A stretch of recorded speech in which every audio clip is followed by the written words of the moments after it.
নিজের মেয়ে যখন প্রেগনেন্ট হয় ভার্সেস বৌমা যখন প্রেগনেন্ট হয়। নিজের মেয়ে, হ্যাঁ রে মা, এই দেখ তোর জন্য কি নিয়ে এসেছি। তুই কি খাচ্ছিস? এই তো মা। কি খাবো আবার? আচার খাচ্ছি। হে ভগবান, তোর খিদে পেয়েছে তুই আমায় বলবি তো? আচার খেয়ে পেট ভরাচ্ছিস? না না মা, আমার বেশি খিদে পাইনি। আরে সকালে যে ডাবের জলটা দিলাম ওটা খেয়েছিলি তো? হ্যাঁ মা, সকালে তো ডাবের জলটা খেয়েছি। তার সাথে তুমি আমাকে দুটো ডিম সিদ্ধ করে দিলে, ওটাও খেলাম। হরলিক্স খেয়েছি। আবার এত খাবার তুমি কেন আনতে গেলে আমার জন্য? এত খাবার আবার কোথায়? এই তো অল্প একটু খাবার নিয়ে এসেছি, আর বেদানাটা রস করে দিচ্ছি, তাড়াতাড়ি খেয়ে নিবি। আর এই সময় সারাদিন একটু ভালো ভালো খাবার খেতে হয়।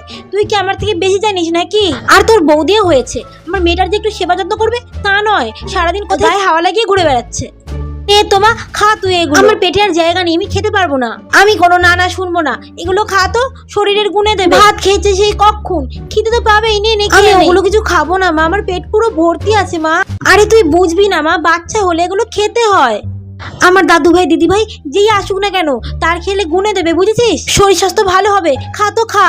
আরে এগুলো খেয়ে নে, আমি এক্ষুনি বেদানার রসটা করে দিচ্ছি, এটাও খেতে হবে তোকে। নে ধর। না না আমি খাবো না। আরে নে। আরে না না, এ ধর। তুই কেন যে আমার জন্য এত এত খাবার নিয়ে আসে আমি বুঝতে পারি না। আমি কি রাক্ষস বলো তো? খা তো, আমি যখন খেতে বলেছি তুই খাবি। আর পারছি না মা খেতে, পেট পুরো ভর্তি আমার। চুপচাপ আমি যেগুলো দিয়েছি সব খাবি, একটাও নষ্ট করবি না কিন্তু, বুঝেছিস? আমি এক্ষুনি বেদানাটা রস করে নিয়ে আসছি। এই নে মা, এবার বেদানার রসটা খেয়ে নে তো।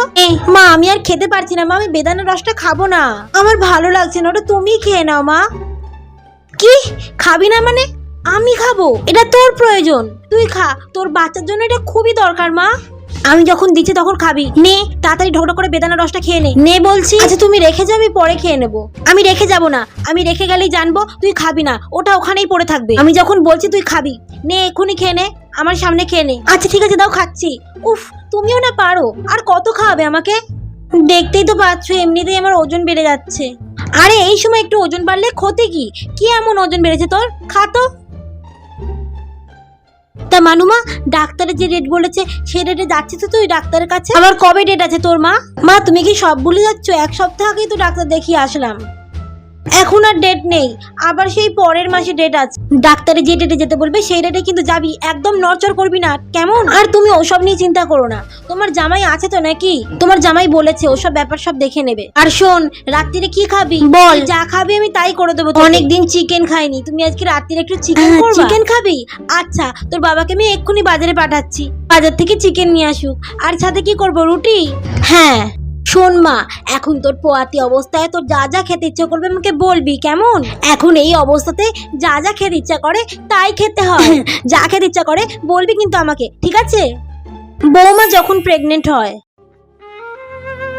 তা বৌমা আবার খাওয়া শুরু করে দিয়েছো? এই তো কিছুক্ষণ আগেই ভাত খেয়ে উঠলে। হ্যাঁ মা, আসলে আমার খুব খিদে পেয়েছিল, তাই ভাবলাম দুটো কলা খাই। সারাদিন মুখ চলছে তাই না? বাপরে, দেখে মনে হচ্ছে তোমার একারই বাচ্চা হচ্ছে, আর কারো বাচ্চা হয়নি। আমাদের সময় তো ফল তো দূরের কথা, একটা ওষুধ পর্যন্ত পাইনি। তোমার ভাত খেয়ে উঠে নাকি ফল খাওয়া চাই। বলি 7 মাস তো হয়ে গেল, এবার বাপের বাড়ি যাও না। আপনি তো সবই জানেন, আমার বাপের বাড়ির অবস্থা ভালো না, আমি 9 মাসে যাব। যত খাবে তত ওজন বেড়ে যাবে, হাঁটাচলা করতে পারবে না, একটু কম খাও, বুঝেছো? আর তুমি যে আমার খোকাকে বলেছো কালকে কাজের জায়গায় ছুটি নিতে, কিসের জন্য শুনি? মা আসলে আমার ডাক্তার দেখানো হয়নি অনেকদিন, তাই ভাবছিলাম কালকে একটু ডাক্তারের কাছে চেক আপে যাবো, তাই আপনার ছেলেকে বলেছিলাম কাল যেন একটু ছুটি নেয়। ডাক্তার দেখাতে যাবে মানে? এই তো কিছুদিন আগে ডাক্তার কাছ থেকে ঘুরে আসলে, আবার কি? 2 মাস তো হয়ে গেছে, অত ঘন ঘন ডাক্তার দেখাতে হবে না, শুধু শুধু টাকাগুলোকে ধ্বংস করা। আমরা তো 9 মাসে 6 মাসে ডাক্তার কাছে গেছিলুম, ওইভাবেই তোমার ছেলেটাকে পুরো ধ্বংস করছো তুমি। যা বলতে এসেছিলাম, রাত্রির বেলা কি রান্না বান্না হচ্ছে? আসলে অনেকদিন মাংস খাইনি তো, তাই মাংস খেতে খুব ইচ্ছে করছিল, তাই আপনার ছেলেকে বলেছি বাড়ি ফিরে আসার সময় মাংস নিয়ে আসতে। রাতে মাংস আর রুটি করব। কি খোকাকে তুমি মাংস আনতে বলেছো? হে ভগবান, আর কত খাবে বলো তো? এই পেটে বাচ্চা নিয়ে অত খেতে নেই, তোমাকে আমি কতবার বলবো? অনেকদিন ধরে ইচ্ছে করছিল, খুব ইচ্ছে করলেই খেতে হবে নাকি? যা যা ইচ্ছে করছে তাই তাই খেতে হবে, যত সব। না না ওসব কিছু হবে না, শোনো রাত্রিবেলা ডাল করবে আর রুটি করবে, আমি যা বললাম সেটাই যেন হয়।